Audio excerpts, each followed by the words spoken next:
Hey guys, just a quick disclaimer before we begin.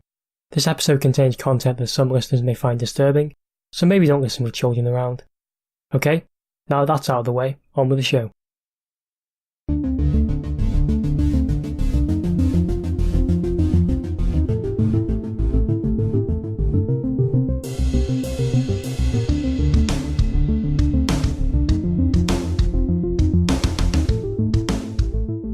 Hello Internet, and welcome to Ramblings of a Madman. I'm Alex, and I'm joined by Sean and Stuart for a shallow and probably uninformed dive into unexplained mysteries, conspiracy theories, and the supernatural.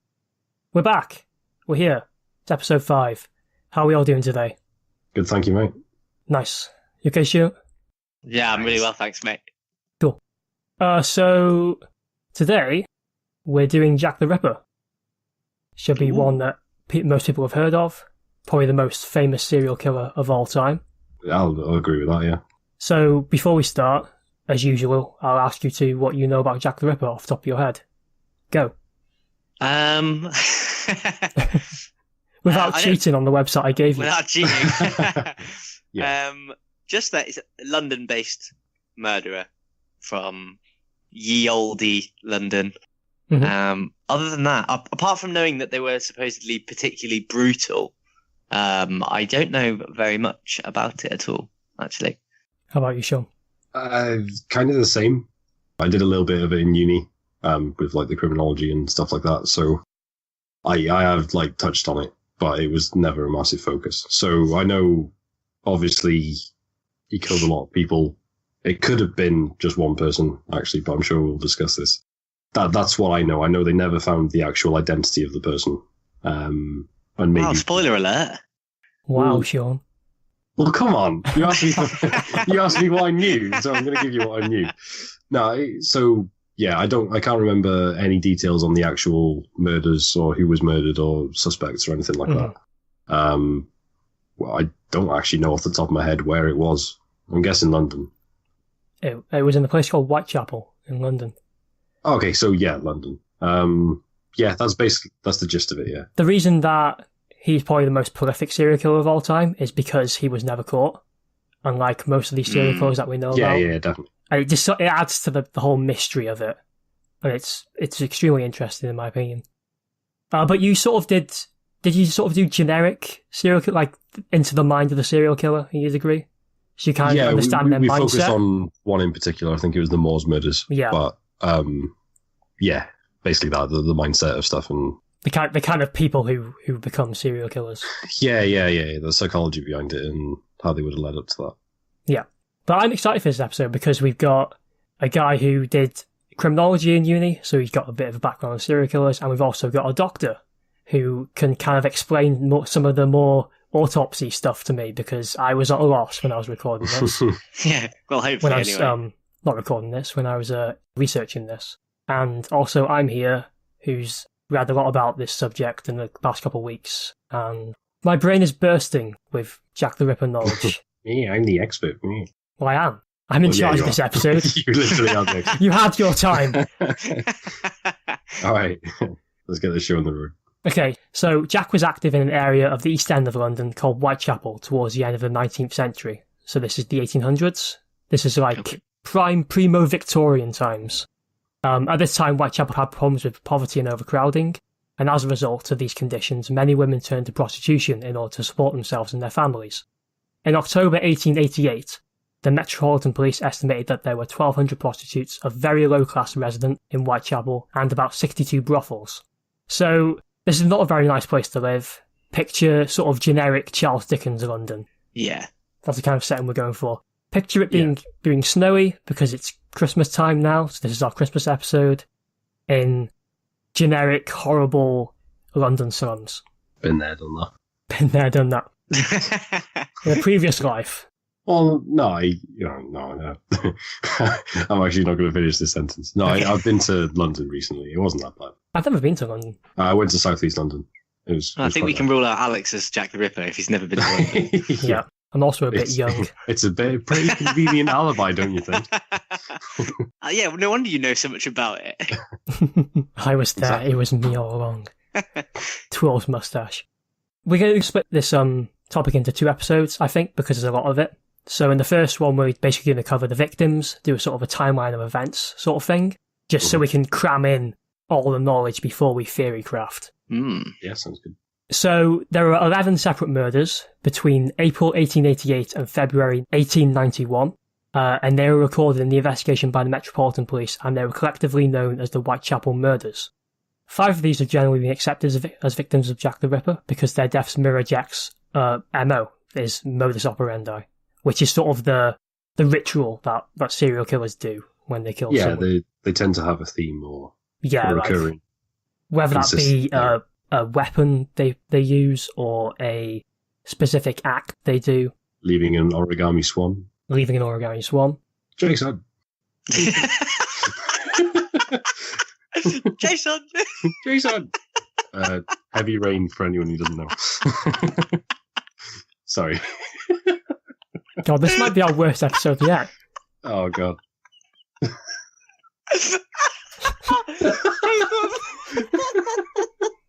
I broke him, guys. It's because I've played it recently. Yeah. It was free on PlayStation Plus, wasn't it? Yeah. Oh, Jason. Okay. Just spamming circles. Jason. You done? I'm actually good now. Yeah, I'm good. You done? Mm-hmm. Stuart dead? Okay. Right. So these 5 are generally referred to as the canonical 5. Mm-hmm. All of these victims are women, and they were all either full-time prostitutes or engaged in prostitution to supplement their income. Okay, so there's your background of the Whitechapel investigation.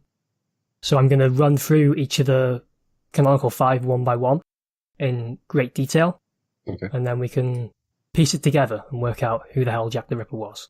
So it's 5 murders out of how many total again? 11 in 11, the whole investigation. That I considered the definite. These were Jack the Ripper. Yeah. Well, they're considered by ripperologists, which is an actual term, apparently. That's an amazing phrase. Mm-hmm. Ripperologists. These 5 are referred to as basically the 5 that are most likely to have been all by the same person. Okay. And there's 6 others which either don't fit right, or the person who did it was caught. Ah, okay. So I haven't included those other 6 because they don't fit the theme very well. Were they caught in the act then? So there's like definitive proof that it was them, or is there still some debate? I haven't looked too much into it, but I imagine I'll get into it later. But basically, the only way you could catch serial killers at this time was to catch them in the act or to get a confession. Yeah, with the limited amount of because there wasn't any forensic stuff. Yeah. Yeah, I get that. Okay, so before we go into it in detail, I want to talk about where I got all the information from. Generally, I use the website called casebook.org, which is basically a autistic amalgamation of every Jack the Ripper fact known to man. Is it like an encyclopedia? Basically, yeah. And like at the bottom, there's all sources, and there's like newspapers from the Victorian times, and there's maps, and there's dissertations. It's incredible, and it was very useful. I'm actually just looking now. Obviously, I'm not reading the content and stuff, but on the most recent posts section on the left, it's like 26 minutes ago, 57 minutes ago. And this is a lot of stuff. Just in the 1, 2, 3, 4, 5, 6. The 6th most recent thing was 2 hours ago. So this is actually constantly being updated as well. Yeah, there's a whole big community around this site as well of ripperologists. Yeah, I can imagine as well, because it's constantly going into detail about some niche fact they found, which blows the whole case wide open. Yeah. And it's amazing. Right, so to the victims. The first one was called Mary Ann Nichols. She was 44 years old, 5'2". She had brown hair but was greying, and she had 5 front teeth missing, which is pretty distinctive. Her body was discovered at 3:40 a.m. on Friday the 31st of August, 1888, at Bucks Row by 2 passers-by. So I gave Sean and Stuart a map before we started, so they can kind of reference where we are. And Bucks Row should be on there, so they can see. And if you want to see as well, on casebook.org, if you go to Victorian London, the first link on there, maps of Whitechapel. So Bucks Row's in the northeast of the corner. map. And this is the whole area, so it's all pretty close together. So these passerby find the body, they go check her out, but they believe she just passed out because her body was warm, and they also thought they could feel a faint heartbeat. So they decided to alert the first police officer they met on their way as they were going to work. In the meantime, Mary's body has been discovered by 2 other police officers, who were soon joined by the 3rd officer who was alerted by these 2 previous members of the public. They call for a doctor who lives nearby, and he pronounces that she's been dead but a few minutes. Her throat was severed by 2 cuts, the lower of which had completely severed all the tissues down to the vertebrae. The left side of her abdomen was partly cut open by a deep, jagged wound, and on the right side there were 3 or 4 smaller cuts. The coroner came to the conclusion that all the injuries had been caused by a moderately sharp, long-bladed knife. So that's sort of the main autopsy stuff from Mary Ann. And it's pretty simple. This first victim, just 2 cuts to the throat, and then some stabs and some slices to the stomach. Pretty gruesome way to go, isn't it? Yeah. It's a bit, yeah. So the main witness prior to her death was a woman called Emily Holland, who shared a room with Nichols. She recounts having a brief conversation with Nichols near to Bucks Row at 2:30 a.m. Nichols was drunk and staggered against the wall. So that's what, an hour and 10 minutes before she was found dead? Yeah. Yeah, so she was drunk then. Did you say, sorry, all the victims, like at least the 5 confirmed victims, were prostitutes or working girls? Yeah, they were either full-time prostitutes or they were using it to supplement their income. Yeah, okay. So they probably worked in the workhouse, which is a common thing to do back then in the day, where you get your hands mangled by horrible machines. And then they go out into the streets at night to try and get some more money. But yeah, a common thing between all these murders is that alcohol was involved. Okay. Because these were all poor people and they tended to be alcoholics. Mm-hmm. So this death happens, the police investigate it, they can't really work out anything about it besides that she was killed by a long knife. And as there were no witnesses of the actual murder and they didn't catch anyone, then they couldn't get a good suspect for it. Mm-hmm. And then after this point, this person called the Leather Apron gets involved. Early on in the investigations of the Whitechapel murders, a mysterious character nicknamed the Leather Apron was repeatedly mentioned during interviews of local prostitutes. Apparently he was running an extortion racket and had been threatening the area's prostitutes, but the women were unable to provide much information about him. The reason this is of note is that the papers picked up the alias and began referring to the Whitechapel murderer as the Leather Apron, with the first articles appearing in the Star on the 5th of September. So an important thing about this whole Whitechapel murder thing is that it was very much taken by the press and run with, and as a result a lot of the facts were mangled by reporters and stuff, and a lot of hearsay got involved. Mm-hmm. So at this point, everyone thought there was a guy called the Leather Apron going around murdering prostitutes. Mm-hmm. And if you remember, this wasn't the first victim in the Whitechapel murders, there were a few before this. Yeah. So there's an ongoing murder theme with this Leather Apron character that the papers are starting to pick up. Yeah, I guess from an early day they were concerned that this was a serial killer then, isn't there? Mm-hmm. But I'm not sure serial killer was a term that they'd use back then. No, perhaps not. Yeah. And that's a lot more of a modern thing to call someone a serial killer. Yeah. So we'll move on to the second victim. This was a person called Annie Chapman. She was 47 years old, 5 foot tall. She had wavy dark brown hair and described as strongly built. Her body was discovered at 6 a.m. on Saturday, 8th of September 1888, in the backyard of 29 Hanbury Street, by a resident of the building. He then walked to the nearest police station to report the death. Her face was swollen and the tongue protruded between the front teeth, both of which are signs of suffocation. Again, there were 2 cuts across the victim's throat. They were parallel and separated by half an inch. There was bruising on the face, and the examiner was of the opinion that the murderer took a hold of Chapman by the chin before cutting the throat, because of these bruises. Mm-hmm. The abdomen had been cut partly open. The severed intestines had been lifted out of the body and placed on the shoulder of the corpse. The uterus and 2/3 of the bladder had been removed, and there was no trace of these organs at the crime scene. Yeah. The abdominal incisions were clean and suggested that they were the work of an individual who had knowledge of anatomical examinations. Yeah, sounds almost surgical, doesn't it? Mm-hmm. The examiner said a surgeon would have taken the best part of an hour to deliberately inflict all these injuries, which is interesting because a witness claimed to have seen Chapman with a man at 5:30 a.m. So that's only half an hour before her body was discovered. So this is something I want to ask you, Stuart. Yeah. Do you have any idea how long it would take to do this sort of thing? Well, I mean, I think if you're being meticulous and surgical, it will take you longer. So, because imagine if you're being kind of careful and considered about what you're cutting, the way that you're cutting it to preserve it, it's going to take you a lot longer. But if you're fairly vigorously butchering something, think of how quickly a butcher can like strip a joint of meat from a carcass when they want to. I think half an hour is probably not beyond the fathoms of possibility to do an incision in someone's lower part of their abdomen, especially because your uterus and your bladder are literally right next to each other in a female. So you could potentially cut through one, cutting into the other. And that would make sense why 2/3 of the bladder had been removed. Yeah, so it may have been the uterus was the organ. Yeah. Yeah. And what do you think about this statement that it would require anatomical knowledge to do this sort of thing?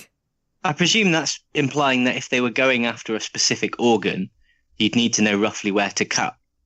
So, for example, if you're trying to get to somebody's womb, the typical one that people might recognize would be a cesarean scar. So if you imagine that cut across the lower part of your tummy to get to the womb, that a cut with a sharp blade, whilst you're cutting into the abdomen, potentially, I guess, may cut through the bladder because the bladder sits in front of the uterus. So if you're after that one organ in particular, that might explain the other injuries. So you think you'd have to have some sort of level of skill to do this sort of thing? Yeah, I think a reasonable level of skill, or at least an exact idea of what you were going for, and that you were going to get to that by cutting through everything else that you needed to. Like, if you tried to coach me to do this, right, this is disgusting, but say we have a cadaver, could you, coach me in 10 minutes of how to, quickly do an incision, cut the uterus out and 2/3 of the bladder, put the intestines on the shoulder? I think crudely, probably, yeah. Crudely, yeah. Because this is a corpse, we don't care about keeping the person alive or anything like that. I think you probably could. Yeah, so it's reasonable to think that maybe someone... I can imagine it like Ghost. Like Ghost. Like Stu's behind you, just kind of like... Please tell me Alex gets the clay pot reference. Yeah, I do.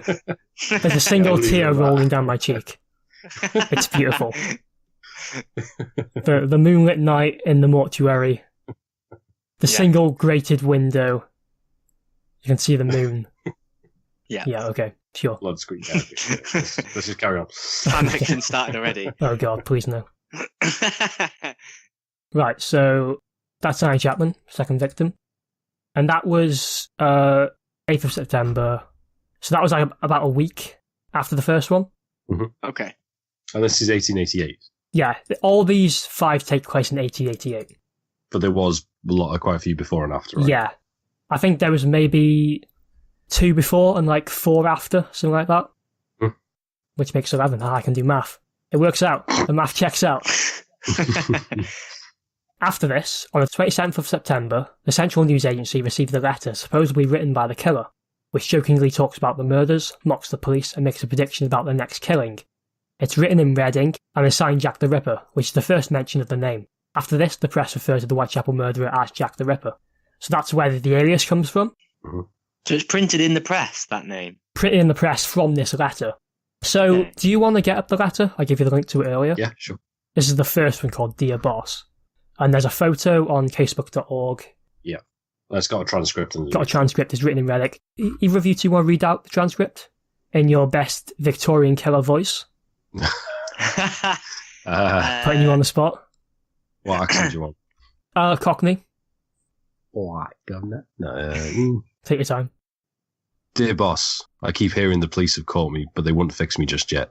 I have laughed when they look so clever and talk about being on the right track. That joke about Leather Apron gave me real fits. I'm down on whores, and I shan't quit ripping them till I do get buckled. Grand work the last job was. I gave the lady no time to squeal. How can they catch me now? I love my work and want to start again. You will soon hear of me with funny little games. I've saved some of the proper red stuff in a ginger beer bottle over the last job to write to write with, but when it went thick like glue, I can't use it.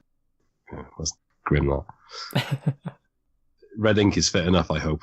Ha ha. Yeah, that's underlined. Nice. The next job. Ha ha. It's just 2 words. It is. Anyway, we'll get back to that. The next job I do, she'll clip the lady's ears off and send to the police officers just for jolly, wouldn't you?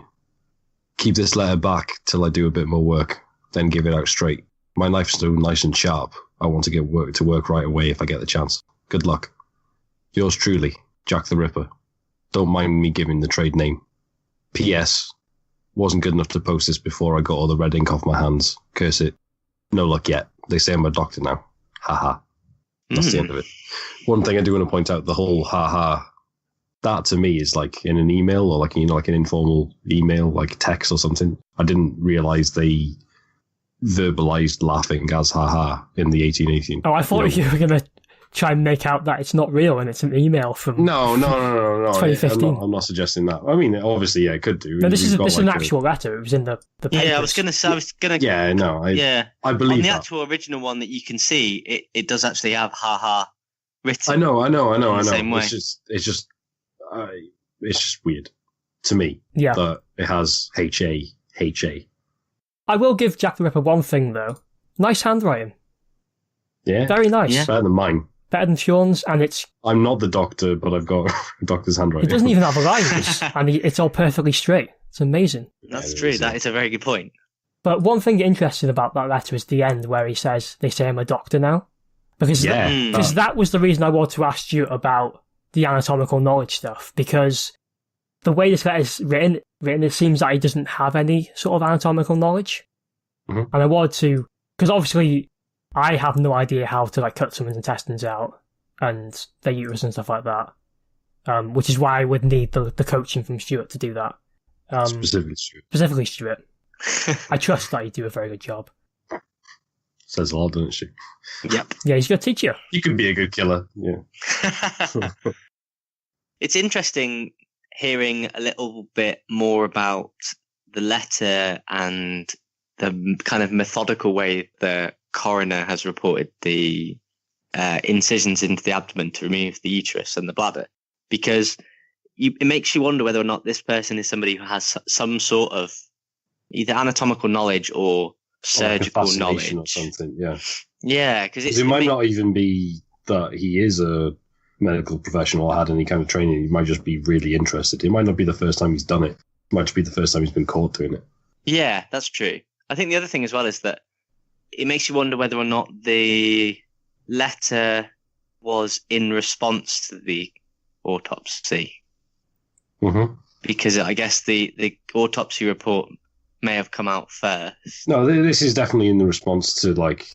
Oh, no, actually, because the autopsy would have been much later, right? It wouldn't have been... I'm not sure the autopsy report would have been public, but there definitely would have been paper articles I'm written guessing... about like what happened generally. Like an obituary sort of thing. Yeah, an obituary.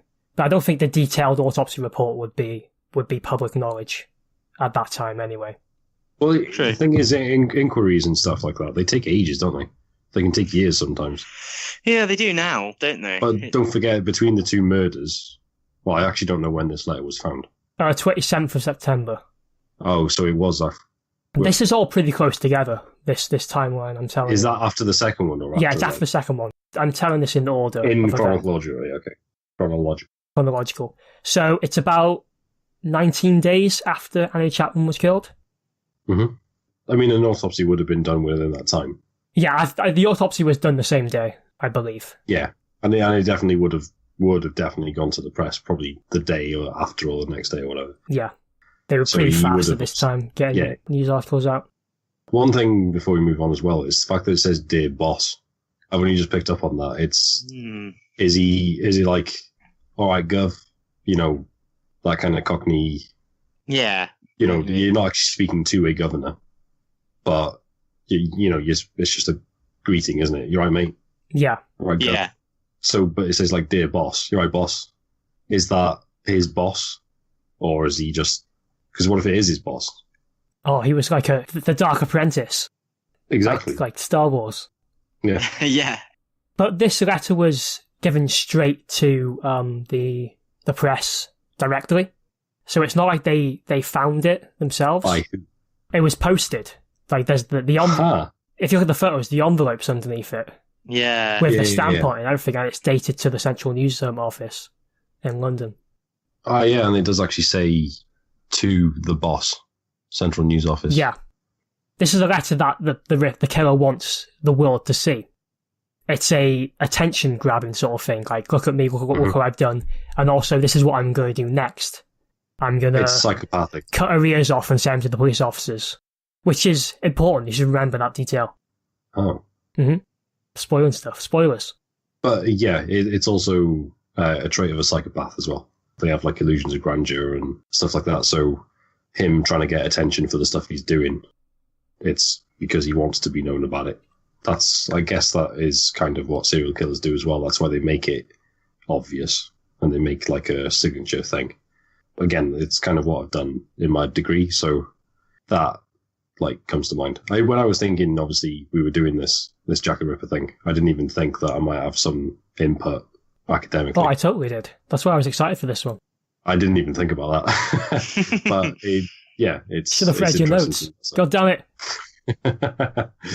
Okay. Done some revising before the big test. I should have.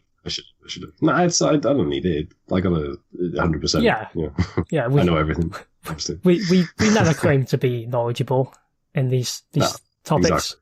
It's mostly off the cuff, which makes it more funny, I guess. Do you reckon the boss is a giant squid?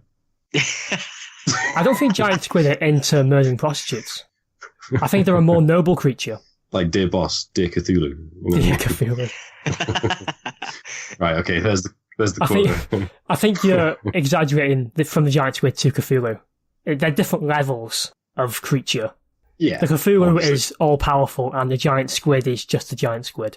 But at the same time, I feel like it fits. Like, that kind of eldritch horror kind of... I can imagine it being about this time. So, yeah, we're stretching the giant squid thing. We're really trying to. We have to go back to the previous jokes. We can't come up with new ones. We have to reuse the jokes, all right? Yeah, we have to. Even if we're just squeezing it in wherever possible. But yeah, squids are very easy to squidge into places. So yeah, they've got bones. They're spineless, much like Jack the Ripper. Oh, calling you out, Jack the Ripper. Oh, come get me. Come get me, lad. Is he the man from Torrent? Oh, that'd be a twist. Oh my god, that would be such a good twist. What if all our episodes fit together? Spoiler alert. God. You just spoiled the last episode. Right, third victim. So, the third victim was Elizabeth Stride. She was 45 years old, 5'5", and had curly dark brown hair, and all her teeth in her lower left jaw were missing. So another poor dental person here. Maybe this guy's a dentist and not a doctor. Maybe, and that's why. I don't know why they fixate so much on the teeth. I guess it's just like... I wonder if they're just like similar traits. They all seem to be short, dark-haired. Yeah, they're all around the same age as well, in the 40s. Yeah. Oh, it says here she was Swedish. She was Swedish? Yeah. Born in Gothenburg. No, I missed that. Her nickname was Long Liz. Long Liz, yeah. Was born Elizabeth Gustafsdotter, which is literally Gustav's daughter. Mm-hmm. That's how it works. Is it? Yeah. Oh. Thanks, Stuart. Stop calling back old references. Right, this is actually insane. I do want to just point out the fact that this website is actually incredible. It's amazing, isn't it? The detail they've gone into. It even goes into say when she was baptized. She was baptized on December 5th, 1843. Yeah. And confirmed in a church in Torslanda. They even know this stuff. Well, I bet if you scroll down to the bottom, there's a reference there of some dissertation paper. Maybe, yeah. From like the 80s. But it's incredible, this website. I love it. It made my job so much easier. Yeah, it's insane. So, continuing. Right, so where was I? Her body was discovered at 1 a.m. on Sunday the 30th of September 1888 in Dutfield's yard by a man called Louis Diemschutz, which I'm probably butchering, but that's his name. He was driving his cart and pony when he discovered her. As with all the previous victims, the throat had been slashed. This time, however, there was only one incision present. The body showed no other signs of injury. The lack of abdominal mutilations had led to uncertainty about whether this murder can be attributed to Jack. However, it's believed that Diemschutz's arrival frightened the Ripper, causing him to flee before he performed the mutilations. DM Schutz himself stated that he believed the Ripper was still in the yard when he had entered due to the warm temperature of the body and the continuingly odd behaviour of his pony. Oh, so it was spooked. Yeah. Mm. So that's victim number 3, and it seems that Jack was caught in the act, and he had to quickly escape. Okay, victim number 4, please. Catherine Eddowes. She was 43 years old, 5 foot tall, and had dark hair. She'd been arrested at 8 PM on Saturday, 29th of September. So this is the day before Elizabeth Stride was found. Okay. She was arrested for being unconscious in the street as a result of heavy drinking. She was held in a cell until 1 AM on Sunday the 30th of September, so the day the Stride was found, once officers had deemed her sober enough to make her way home safely. This time is important because it's the same time that Stride's body had been discovered.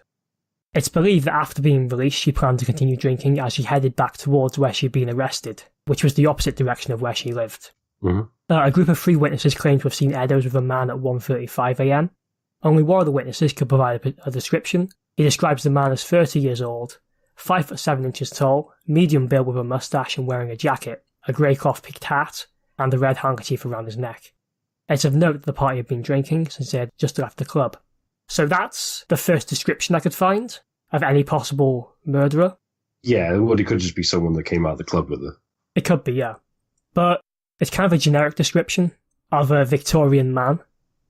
I can imagine everyone had a mustache and a red handkerchief. Or I think the red handkerchief would be quite distinctive, but like a jacket, a grey hat, being about 5 foot 7 is probably like average height. About average, yeah. So her body was then discovered by police at 1:45 in Mitre Square, which was nearby to where these witnesses had been drinking. Her face had been mutilated with cuts on both eyelids, the cheeks, mouth and the nose.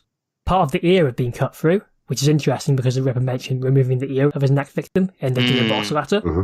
Much like Stride, there was one large incision present on the neck.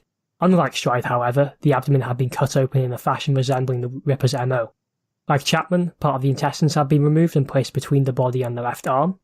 Various internal organs had been pierced. The left kidney had been carefully cut out and removed, along with a large portion of the uterus. Same again, isn't it? Yeah, it's the kidney this time, though, instead of part of the bladder. An important part of this incident is that part of Eddowes' torn apron had been found at 3 AM on Galston Street, which was approximately a 15-minute walk from Mitre Square. This gives an approximate location of where the killer may have lived, if we're assuming he returned home after the murder. Mm-hmm. Okay. Something of note, which I don't think is too relevant, but it's a bit of a controversial thing, was that above the discarded apron, there was anti-Semitic graffiti. However, it's unclear whether this is related to the murders. Regardless, it was washed away before the dawn on the orders of the Metropolitan Police Commissioner, who feared it may spark anti-Jewish riots. Yeah. Mm-hmm. So it's unclear whether that victim was there already upon the killer left the apron, or whether the killer did it himself. But I've got a feeling that he wouldn't do graffiti like that. It kind of seemed like he wasn't like into sort of like political stuff, really. Well, no, especially if it's the only mention of it. Yeah, like he was just really into killing people. Yeah. Political commentary wasn't his thing. Yeah. Well, okay, so for the 4 that we discussed so far, did you say the uterus was missing, or part of? Of Eddowes, which was number 4, and Chapman, which was number 2, the uterus was missing. In Chapman, the uterus and 2/3 of the bladder had been removed, but Stu said that it could just be the same cut. There's always some kind of mutilation to the abdomen, right? Yeah, apart from number 3 where he was interrupted. Ah, okay. The first one, there were just a few cuts to the abdomen, but no organs were messed with. So is he's targeting prostitutes only, and then is he actually mutilating their abdomen for that reason? What, because they're prostitutes? Yeah. It's unsure. Because you could argue that it's linked, obviously, sex and abdomen, uterus. Yeah. That sort of thing. The uterus being mutilated would be in keeping more with sort of the genitalia that you consider the direct link of a prostitute. Mm-hmm. But the kidney That's odd. Seems a bit weird for that 4th one, doesn't it? Or maybe he didn't know what he was looking for. Is the kidney near the uterus?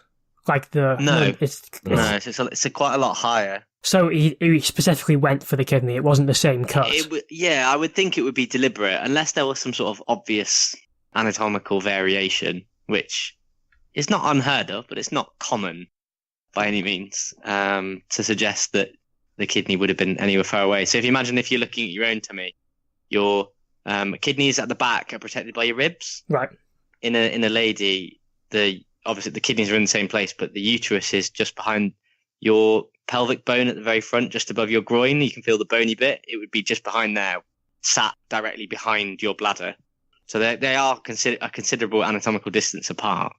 Yeah, so it definitely seems like he had the idea of what organs he wanted to mess with. Yeah.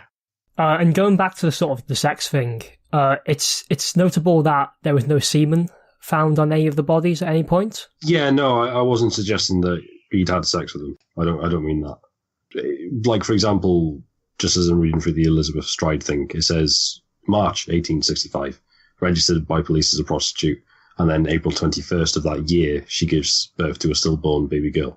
So, did he know about that? Or obviously that's what? That's quite a long time 23 years before. So obviously not, but like if it's in the local area, that you might have known this sort of stuff. A lot of this could be heavily premeditated. We don't know. It could be, but it didn't seem like he did much research beforehand. It seemed like they were kind of random prostitutes he picked up. Okay. Like he was just like, oh, it's Saturday night, time to go out killing. Just gonna wander around. I'm gonna skulk in the darkness for a bit and see if I can find anyone. Is this actually what is believed? No, this is me making stuff up. Right, okay. So is it possible then that it was premeditated? It's definitely possible. Time? Okay.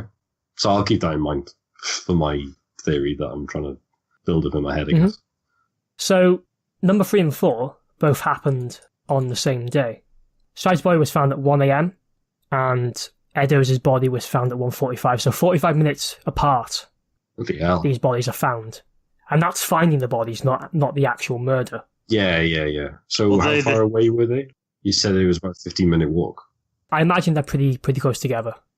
And the thing is, the other thing to take from the autopsy report is that the bodies were both commented on still being warm. So there probably wasn't much of a difference between the actual killing time. Where were they found? That's one thing I'm finding quite interesting. If they were like were they found just in the street? Or I imagine like side street sort of thing. I'm going to do it. This is what I'm thinking of with the whole psychopath side of thing. It's very serial killery to want the bodies to be found. If he wanted, obviously, everything hidden, they would have been found maybe a day or two after. Yeah, it doesn't seem like any effort was made to hide the bodies. If the bodies are still, yeah, exactly. If the bodies are still warm, that means he's trying to let people see them. Yeah, it definitely seems like he wants attention out of this sort of thing. Yeah. Like he's trying to send a message that he doesn't like prostitution. And if you're a prostitute, you should beware. Yeah, that's the gist that I'm getting, is that it almost seems like it's a vendetta against prostitution. Yeah, it's like an altruistic kind of... Yeah. Again, the whole psychopathic delusions of grandeur. No, that's the wrong word. Yeah. he's providing a service to everyone out there. No, that is the right word. Like, it, as in self-calculated altruism. Yeah, he thinks he's doing... Like, it's his idea right. of it, yeah. So I did have the right word, yeah. Yeah, that also ties in with the delusions of grandeur. He thinks he's doing a greater good by removing prostitution. Yeah. Which is in keeping with psychopathic traits, like you said before. Yeah. So, yeah, I'm just trying to build up a thing in my head. Yeah. I did watch a documentary while doing the research for this, and they went to Whitechapel and they tried to go to the places where the bodies were found, and pretty much all of them had been replaced by, like, building blocks and stuff like that. But they're not hidden, but they're also not in the open. They're slightly secluded. Yeah, slightly secluded. That's a good way of putting it. Probably enough, like you said, to avoid people accidentally bumping into you, but not so little traffic that people wouldn't find the body that you've deliberately left behind. Cool. So we've done 4. Next, we got some more letters. Ooh. After this double event, the next day the Central News Agency received a postcard.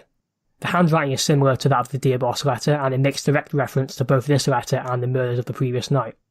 So that's of note, because it wouldn't have been in the press yet, this double murder. I'm not even sure it was 24 hours after. So it adds a lot more credence to this postcard not being a hoax. Yeah. And also, if you look at the photos of it, the handwriting is very similar to the first one. Yeah. It's bigger. It is actually, yeah. But It could have been hastily done. Yeah. I think it's bigger just because it's on a small postcard instead of an A4 piece of paper or whatever. So, do you want to read it out? This is the Saucy Jackie postcard. Yeah. I was not coddling, dear old boss, when I gave you the tip. You'll hear about Saucy Jackie's work tomorrow. Double event this time. Number 1 squealed a bit, couldn't finish straight off. Ha, not the time to get ears for police. Thanks for keeping last letter back till I got to work again. Jack the Ripper. So he does say that he didn't have time to get the ear that he promised he'd do, but the ear was damaged on the second body. But when I was doing the research, people were mentioning that it might have been like an earring was pulled off in the struggle, and that might have damaged the ear. I think it also says in the autopsy report that the ear was damaged. Actually, now you mentioned that, I was reading that before, but it does say that was probably an old injury, in the autopsy report. Okay. It said it had healed up, but there was evidence of trauma to the ear, so less likely to be directly from it. Well, one thing as well in the description for the postcard, it says, those who believe it to be genuine argue that the removal of Edo's ear, in brackets, it was not taken away nor mailed to the police, close brackets, and the fact that the postcard mentions the double offence before it was described by the press, both testify to its authenticity. Well, it looks like a handprint of blood, doesn't it? On it, if you look at the picture as well. It looks like somebody's been writing a letter and has the edge of their hand covered in blood, as if they're writing with their left hand. You know how left-handed people drag blood across. Yeah. And that actually does look like it as well. That does actually look like it, because the end of each sentence drops off downwards, and that's what I used to do. Oh, we got some handwriting analysis going on here. You don't do that as a right-handed... Well, I don't know, actually. I'm left-handed, I used to do that. If I didn't have lined paper, mine used to drop as I wrote. Oh, yeah, I definitely see it. It's very prominent in the second and third line. Yeah. I see it now. And that's cool. It's way, way, way, way more prominent than in the first one, because he's obviously had the time to write it. Mm-hmm. And in this second one, he's obviously just had the postcard, blah, blah, blah, blah, blah. There you go, done, post it.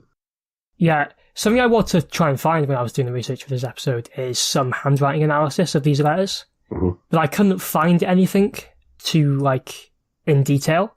Mostly it just commented on the content in the letters. Yeah.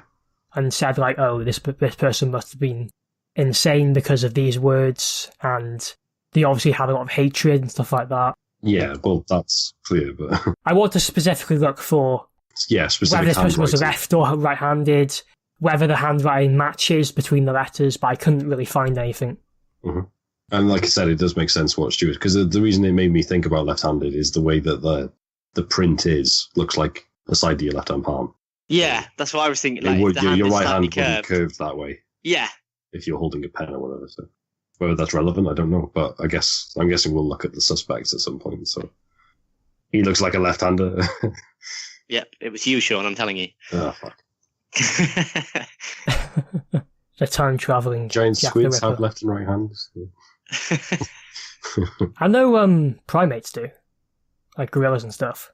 They have dominant hands. Are you implying Jack the Ripper's a gorilla? I mean, it's more likely than a giant squid. Yeah. That's true. It's probably more likely than Sean being the killer as well. I haven't got it in me. Why would you have an awkward silence there? That's the worst time. Okay, right, let's move on. I'm an expert at this. Okay. So I'll move on to the other letter, because this happened before any other murders. So on October 16th, the president of the Whitechapel Vigilance Committee received a cardboard box in his mail. Inside was half a human kidney, preserved in wine, along with a letter. Medical reports found the kidney to be very similar to the one removed from Catherine Eddowes. However, the findings were inconclusive. Do you want to read it out? This is from Hell. From Hell. Mr. Lusk, saw, I send you half the kidney I took from one woman and preserved it for you t'other piece I fried and ate. It was very nice. I may send you the bloody knife that took it out if you only wait a while longer. Signed, catch me when you can, Mr. Lusk. Now, this one has a lot of spell mistakes in it. Yeah. The handwriting is also different. I don't think that's the same one. It looks imitation. It just isn't. It's also different ink. Yeah, it's a lot darker ink, isn't it? That So it looks. suggests a different pen as well. The handwriting's very different as well, generally, but also the actual intonation of the way that the sentence is structured is different as well. Because I think what it's meant to say is, from hell, Mr. Lusk. Sorry, I send you half the kidney I took from one woman and preserved it for the other piece that I fried and ate, which was very nice. I may send you the bloody knife that took it out if you only wait a while longer. Yeah, it's definitely different vocabulary used to the previous two. And ripperologists are very in the camp that this is a hoax done by perhaps a medical student who would have had access to human organs. Yeah, because there's no guarantee that it was the same kidney. But yeah, there's a lot of doubt about this specific letter. It just doesn't. Although I just wonder. So we were talking before about the autopsies that were done and certain things that were leaked to the press. When we were talking before, we were commenting on the fact that we think that most of the information would have been kept to the police. But this would suggest that somebody knows about the kidney being half missing. But if this was 15 days later, that would have given enough time for the press, definitely more than enough time for the press to have released details of it. But would Maybe. they release that the kidney was missing? Yeah, it's messed up. Like, can you imagine it now? It wouldn't be on the front page, maybe, because it's obviously, kids might see it, they might not do that. But as soon as you open the paper in the details of it, it would definitely be like, look, this has actually happened. There seems to be a recurring theme. This time, the kidney was missing. It just, they wouldn't miss that kind of thing out. Yeah, it's juicy, isn't in the press. It's, yeah. Again, going back to my degree, the fear of crime and all that, crime is the best selling news. Like, it just is. And that's why they sensationalize everything. I'm guessing even in 1800s, they still would have used crime as the number one source of, if you look at stats, 9 times out of 10, it's either crime or scandals from celebrities as front page worthy stuff on tabloid newspapers more than anything, but it still is on normal, broadsheet newspapers as well. So we're going with hoax for the third letter. Yeah. Yeah, it just doesn't seem right. Okay, so we move on to the last victim. Yeah. Mm-hmm. This one's a long one as well. There's a lot of information for this one. It's also the most horrible one. Okay. So this is Mary Jane Kelly. She was 25 years old, so much younger than the other four. 5'7", she had blonde hair and blue eyes. Oh, very different already. Very different. It's almost the opposite of the other four. Her body was discovered in her home at 10:45 a.m. on Friday the 9th of November by John McCarthy, who was her landlord, and he was there to collect past due rent money. He knocks the door, but receives no response, obviously because she's been horribly murdered. And so he reaches through a crack in the window to push back the curtain, and upon looking inside, he sees Kelly's mutilated body lying on the bed. This one is super, super bad. If you want to see a photo of it, there's one on Wikipedia, on the article for Mary Jane Kelly. Okay. It's bad. It's black and white, and it's Victorian, so it's hard to tell the details, but you can definitely tell that that's a disfigured corpse. Oh, Jesus, yeah. Yeah. That's not great. It's not the good. face is basically gone. It looks like a horror film. It's terrifying. That actually really is. There's not a lot that disturbs me, but seeing that is it's also the is fact that it's an old photo, which makes it seem more creepy. Yeah. It looks edited, but that's obviously not, because it's actually taken from the City of London police. And I mean, it might have been touched up a bit to make it look a bit better. Yeah, to get well, the it's details obviously out of it. Yeah, it's been remastered, gone from a paper to digital. So Mary Kelly now in HD. oh god, 4K HD brutal murder. Okay, so here's a stew thing. Rigor mortis set in as they were examining the body, indicating that the death occurred between 2 and 8 a.m. Does that seem right?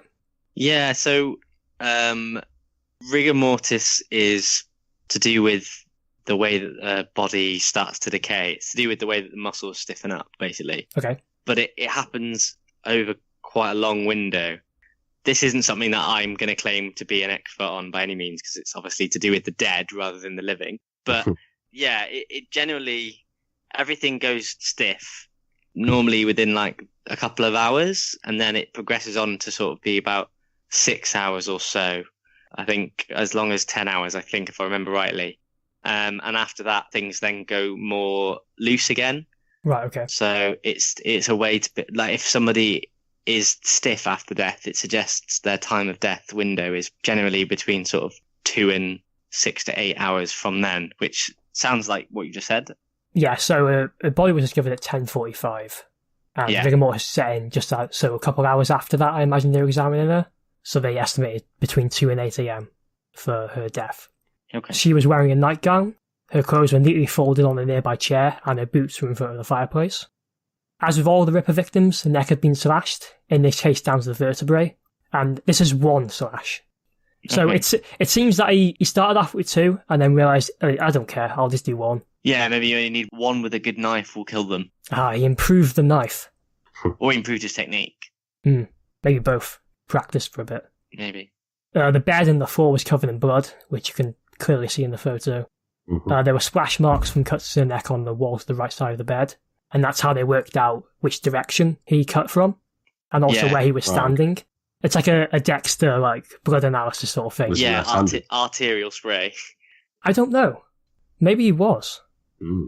So, I'm going to, like, visualise this, Sherlock Holmes style. Processing. So you walk in, and the bed is in front of you, and the headboard is against the right wall to you. Yeah. And there were splash marks from the neck to the wall to the right side of the bed, so that's the wall straight ahead of you. Yeah.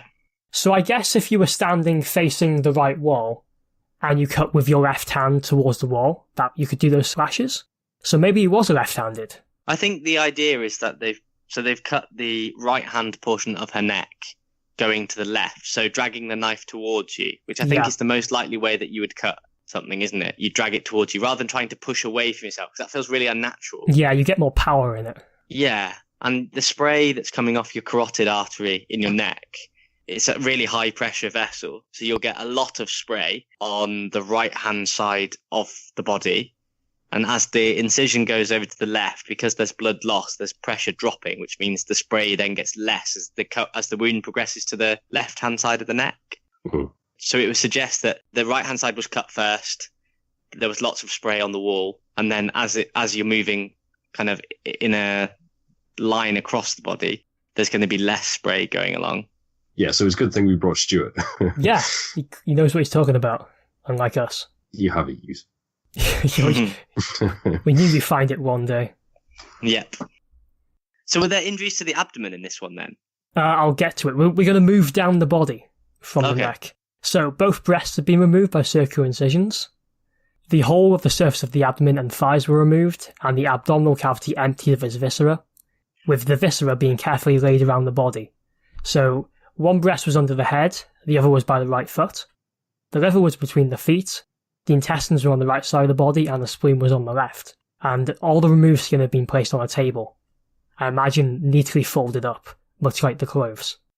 In this case, the heart had been taken. And here's another thing I want to get students' input on. Examiner suggested that these mutilations would have taken 2 hours to perform. Yeah, I mean, that's a significant amount of butchering. That would take a lot longer. If it was in someone's house, I guess like he would have had way more time instead. And that's the thing. I wonder if it's all just a case of maybe he would have done this, because I'm thinking, hang on, this is like way more brutal than the other ones. Even though it's a lot more ritualistic as well, because he's placed them all neatly around the body. Like removing a breast. That's, I don't know. They're using the breast as a pillow as well. It's weird. It is a bit weird. Just it goes beyond the theme of it being sexualized organs for the element of prostitution. Cutting off the breasts would make sense if you're thinking, oh, this is purely anti-prostitution. Cut off the breasts, take out the womb, happy days. But so was the heart missing? Sorry, the heart was missing and taken. Okay. We assume it was taken anyway because they couldn't find the heart. Okay. But yeah, if there's one thing to take from this episode, Jack the Ripper, weird guy. Just a bit. Oh, there's the episode name. Jack the Ripper, weird guy. Weird guy. Honestly, though, I didn't realise. Obviously, there's nothing more brutal than a murder, but obviously these aren't just like someone's being killed. This is actually getting worse as it goes along. I never knew it was this gruesome. It really ramps up towards this fifth victim. It's very ritualistic, this last one. Or the fifth confirmed victim, at least. The fifth confirmed. 5 KIAs. Well, I don't know. Are they actually... Because I wouldn't even consider these, like, confirmed. It's just, like what it said was these 5 are the most in line with his MO. Yeah, the reason that Ripperologists think that these 5 are definitely Jack the Ripper victims is because they all have cuts to the neck as the main cause of death, and then the body mutilations. Yeah. The other 6 don't usually have cuts to the neck, or if they do, there's no body mutilations associated with them. And the reason that number 3 is included in it, even though it doesn't have any mutilations, is because of the timing with the 4th victim. Because otherwise you wouldn't consider Elizabeth Stride to be a Ripper victim, because it only shows the cut to the neck. Yeah. But that's what I was saying before, especially with this last one, it shows that I think if given more time, he would have done more stuff. Yeah. Maybe he just had some kind of fascination with the human body as well. So obviously it started off quite stab to the neck, but then abdominal mutilation. But then, especially with this last one, he's kind of expanded out. And I don't know, from the like the postcard and the original letter, it doesn't seem like there's just like a fixation, which is sometimes a thing for serial killers. They have a fixation on one thing. Like the TV series Luther, I think there's like one guy who has like a sexual element to it, but he's a serial killer. But like one of the things he does is like goes into people's houses and like puts their toothbrushes in their mouth before he kills the women like and a stuff calling like that. card. So yeah. Like the wet bandits from Home Alone. Yeah. So you know what I mean? Like there is sometimes like that kind of fixation. So obviously the fixation in this aspect would be that they are prostitutes. But she still bucks the trend, doesn't she? Because it sounds like she's a more attractive, younger, blonde female who's a bit taller as well. She doesn't really fit with the previous 4 in terms of age and appearance, which is it kind of stands out. But it might just be again that he was just opportunistic on who he was going for. Opportunistic. Would you not doesn't agree? Feel like that. It's just the fact that he took so much time and it was in her room. It was in a flat. The opportunistic would be finding someone on the street in like a back alley, like he had done with some of the previous ones. With this, it's like it's premeditated. You don't just end up in someone's flat, you know. I mean, opportunistic in the fact that he goes out to find a prostitute and he woos the prostitute. Yeah. And then they go somewhere to presumably have sex, and then he kills them before it happens. Yeah. So do you reckon he's actually using that to lure them in then? Yeah, that's what I reckon he's doing. He goes out knowing he's going to kill someone, but he doesn't know who. And then he finds a prostitute. But I imagine that he like says, "Oh, I'll pay you for this act," and then the prostitute leads him somewhere to go do it. And that would be more in keeping with trying to find a bit of a secluded alleyway or something. Yeah, definitely. And this is all very late in the evening or the morning, so there's not a lot of people around on the streets. So it makes it very easy to find a secluded place that you might have sex with a prostitute. Yeah. Right, so do you want to go into some eyewitness sort of stuff? Just quickly before we do as well, what is viscera? Organs. It just means organs, right? Okay. Yeah. It's gore, basically. Yeah, okay. Yeah, effectively. Right, so for Kelly, there's quite a lot of eyewitness testimony because there was a lot of people living in this area of flats. So the most reliable testimony comes from a Mary Ann Cox, who was another prostitute who lived on the same street. She claims to have seen Kelly walking home with a man at around 11:45. Cox describes the man as 35 to 36 years old, 5'5", with ginger hair and moustache, and was dressed shabbily in a long overcoat and bowler hat. Mm-hmm. They were apparently standing outside Kelly's room as Cox passed, and they wished her a good night before they headed inside. Cox then said she heard Kelly singing, and when she went out again at midnight, she could hear Kelly singing the same song. So she's come home for a break, presumably, and then gone back out to do some more prostitute work. The singing is corroborated by another resident named Catherine Pickett, who was going to complain to Kelly at 12:30 a.m. about the singing, before she was stopped by her husband, because he probably didn't want her to cause trouble. Kelly's still singing at 1 a.m. when Cox returns for a second time. At 3 a.m, Mrs. Cox returns home yet again after going out, and she claimed there was no sound or light coming from Kelly's room. Throughout the night, she occasionally hears men going in and out of the court. She told the inquest, "I heard someone go out at 5:45. I do not know what house he went out of, as I heard no door shut." So that's the main eyewitness testimony. There's a few other witnesses, but they're a bit weird, so I didn't really talk about them. But this one sort of gives a good timeline of events for the morning. Yeah. So she's definitely alive at 12:30, but at 3 o'clock, she's presumably dead. Yeah, you can probably draw that conclusion, can't you? Yeah, and that also fits in with the time of death that they estimated from rigor mortis. Mm-hmm. Yeah. One thing as well, I'm just reading through like the coroner's report of Mary Ann Cox's testimony in the inquest. I've often seen the woman the worse for drink. So just going back, confirming like what you said, is it all 5 of them there was an element of alcohol? I believe so. Because I imagine that a lot of them would get drunk on the job. Just anyway, yeah. Yeah. Because there's that element of, "Oh, I'll buy you a drink," like when you're wooing a woman. I imagine that was a common thing which happened. And also, because of the horrible sort of state of affairs they were in, a lot of them were alcoholics. Yeah, of course, yeah. It was a very common thing in this area of London to be an alcoholic. So that's all 5 of them. And following the death of Mary Kelly, it's generally believed that the Ripper's killing spree had ceased, because the murders that followed did not bear any striking similarities to the previous 5 that I've just covered. So, what do you think? Do you want to sort of like give me a description of Jack the Ripper? The kind of frame of mind this person was in?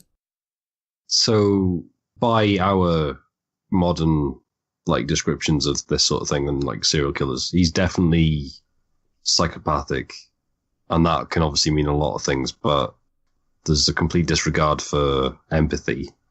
The illusions of grandeur, obviously he's not trying to hide it. So, beg your pardon, the 5th one, who found the body? The landlord. It was the landlord. Yeah. It's of note that the flat was locked as well when he came upon it. So the guy's nicked the key then? Either he's nicked the key, or it's possible that he reached in from outside and locked the door. Yeah. Because that's how they unlocked it. Okay, so... Maybe they had one of those Yale locks that are a pain in the arse, and you accidentally leave without your keys and you realise you locked yourself out of your house. Well, sounds like there's a previous story here. You being very annoyed at Yale locks. One thing I've looked at is one of the other potential victims, who's Rose Milet. I just picked a random one, clicked on it, and this was 8th of December, so... one just under a month after this. Yeah, so I am trying to look through. What do you know in terms of why these aren't considered to be part of the presumed 5? Because, for example, I can see that she was a confirmed prostitute. So I didn't look too much into the other 6 because we haven't got the time for it in the show. But from what I understand is that the state of the body doesn't follow the MO of Jack the Ripper, and that's the reason they're discounted. Okay. So going on that, this Rose Milet probably doesn't have an incision to the neck or abdominal mutilations, I would guess. Which you're now going to prove me wrong. No, I was going to say, it does say that she was strangled. Cause of death was strangulation. Yeah, it does say death through strangulation, yeah. Yeah, so, and there's no sign that, besides the 3rd one, which was in the back of the flats, she had a swollen face and her tongue protruded. There's evidence that she was suffocated, but the others don't have signs of suffocation. And it's presumed that the cut to the throat was what killed them, rather than strangling them and then cutting them to the throat afterwards to make sure it killed them. Yeah, I was going to say, because like strangling someone, I don't know if this is true, Stuart, but you can survive for a little bit after you've been starved of oxygen, right? I think obviously there's a point where it'll start to do way more harm than good, but serious permanent damage. But if you were strangled, it could knock you out right before it kills you. Yeah, well, I mean, it does, because that's part the point, of it. So people do it to themselves, don't they? They asphyxiate themselves to the point of blacking out and then wake up, and that's some of it's for sexual pleasure, isn't it? In that regard, so people pay for it. Well, yeah, that's the thing.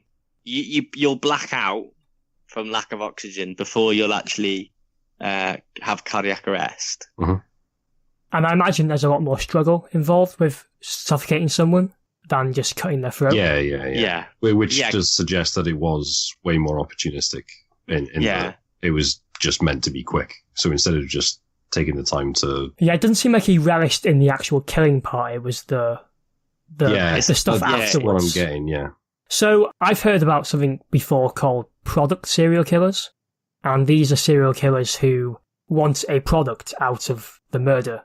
So either a monetary gain, or perhaps they want body parts, or they just relish in the killing itself, like they get a sexual sort of thing out of it.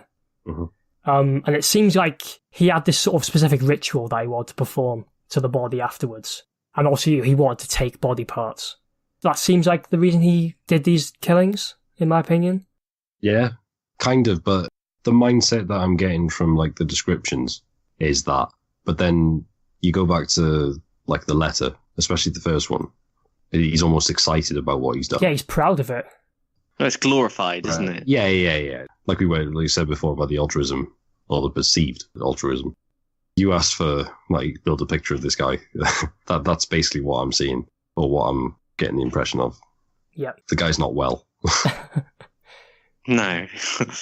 Yeah. Well, actually, that's quite subjective, because obviously, yes, okay, he's done these things, but there's a difference between being unwell and just being wrong in the head. Being a monster. Yeah, exactly. Like, psychopathy obviously is an illness, you could argue. Or is it like a personality disorder, which in itself is technically an illness. It's still debated now. Yeah. On mental health sort of stuff. There's a nature-nurture issue with mental health that we still haven't narrowed down. But do you want to add any final thoughts, Stuart, before we cut it off? Pretty much agree on the same lines. It seems that there's a big element of no satisfaction in the kill, but it's the trophies obtained from the kill. That is what the act is for.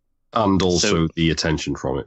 Yeah. Because especially in the first one, he seems to relish in the fact that, oh, they think I'm a doctor now. You know, there's a jovial remark to it. He finds it funny. Yeah, it's that brag, isn't it? Mm-hmm. It's the humble brag. The humble brag. Because I think, because the trophies, he's got a uterus, he's got a heart, he's got a kidney, and then he had the uterus again, didn't he? Mm-hmm. So he's keeping trophies. He's slowly building a body. It's Frankenstein. He is. It's Frankenstein. The 3 uterus and half kidney. Hey, you never know. Heart. You never know. That could have been a thing. It's the prequel to Frankenstein. Yeah, the thing, and the other thing as well is that this is all before organ trade and things like that. So, anybody thinking, could this be for financial gain from selling organs to people? Yeah, I don't think these organs are going to be implantable, but whether or not people were thinking of that, and whether or not it's got some early ties in with the thinking behind organ transplants, I don't know. Well, maybe not transplants, but maybe dissections to figure out how they work. True. Like, would universities buy them? Although I think by the late 1800s, anatomy had progressed quite a long way. So lots of people used to dissect cadavers and prisoners, people who had been publicly executed. There was a lot of dissection done of those corpses, done almost strictly against the Catholic Church at the time. But that had already happened. There was a lot more anatomical advancements by this point. Mm-hmm. So whether or not it would have been a reliable way to get organs to something like an institution, like a university or a medical school, it doesn't seem like the greatest way of going about it. You think you'd bring the whole body if they were going to use it to butcher, rather than butchering a body and then giving them an organ that you've butchered. Yeah, I definitely see what you're saying. Unless it's a way of practicing, and they're somebody who has been told that they can't practice because they're not allowed to cut open dead bodies, and now they're practicing their surgical skills. And that's why they get better over time, because they're just having practice. Oh, he just wants to make it through med school. Just he does. Like Weird Al Yankovic. It's his portfolio. I get it now. It all makes it's all coming together. Building my CV. It's actually Weird Al Yankovic. So I'm guessing, obviously, as a wrap-up, then the next episode we'll be looking into like the suspects. Next episode, it's theory crafting and it's suspects and it's police profiling. It's going to be amazing, hopefully. So, Jack the Ripper, weird guy. Big He guy. was pretty creepy. That's an understatement, let's be honest.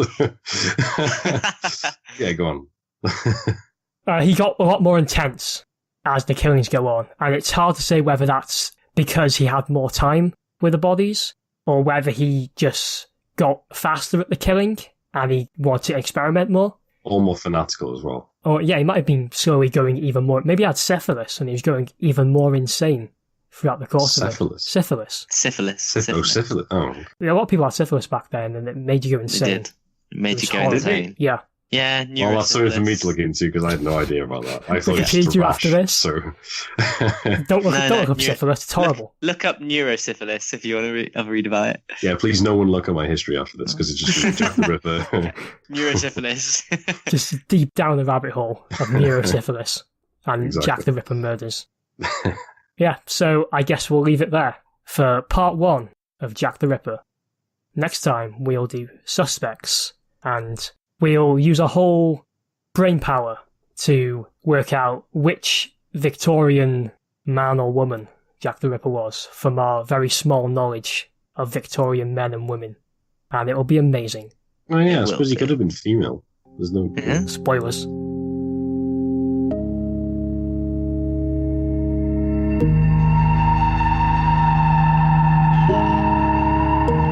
Thank you for listening to this episode of Ramblings of a Madman. If you enjoyed, please give us a review on Apple Podcasts and spread the word. Show your friends, show your mum, show your dog. Get in touch with us on Twitter at Roam Podcast, that's ROAM Podcast, and we'll see you next time. Bye.